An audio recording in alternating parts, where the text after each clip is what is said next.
Philly legend Dhafir Smith and top amateur Dan the Problem Brown. What's good, y'all? I'm chilling. The trial's coming up. Dan is the favorite. I ain't gonna say the overwhelming favorite, but you know, in this past National Golden Gloves, he was putting everything to sleep. How are you feeling about the trials, Dhafir? I feel great about the trials. We're down here getting some great work with Jesse Hart, preparing for the trials. Very, very hard. I think he's going to do good. I think he's going to do the same thing that he did in the Golden Gloves. Stop everybody to go to the finals.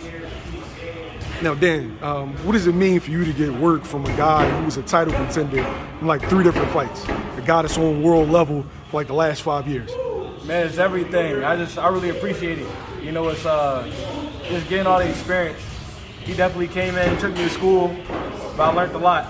You just keep taking every lesson and improving yourself all of it. Dhafir, how do you build a puncher? Like, well, how do you build on what he already has?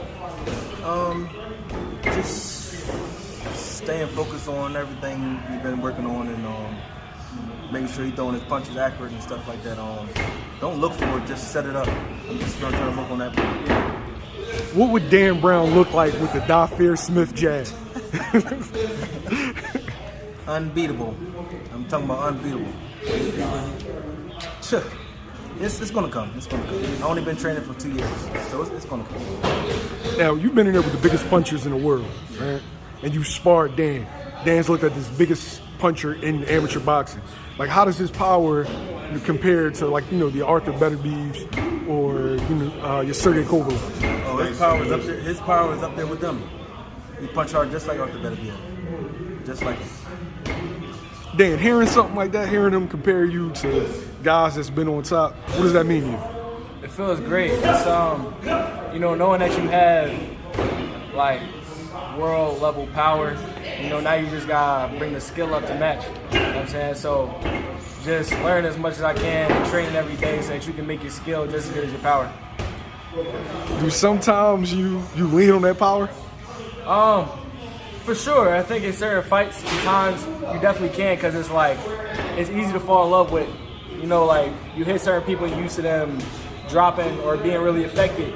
But it takes getting there with really top level guys or durable guys and know that like, boxing's a lot more than just your power.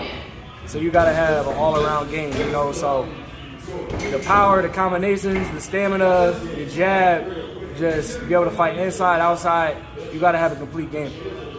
Now, Dhafir, he fights at heavyweight, right? Yeah. But you're gonna turn him at light heavyweight.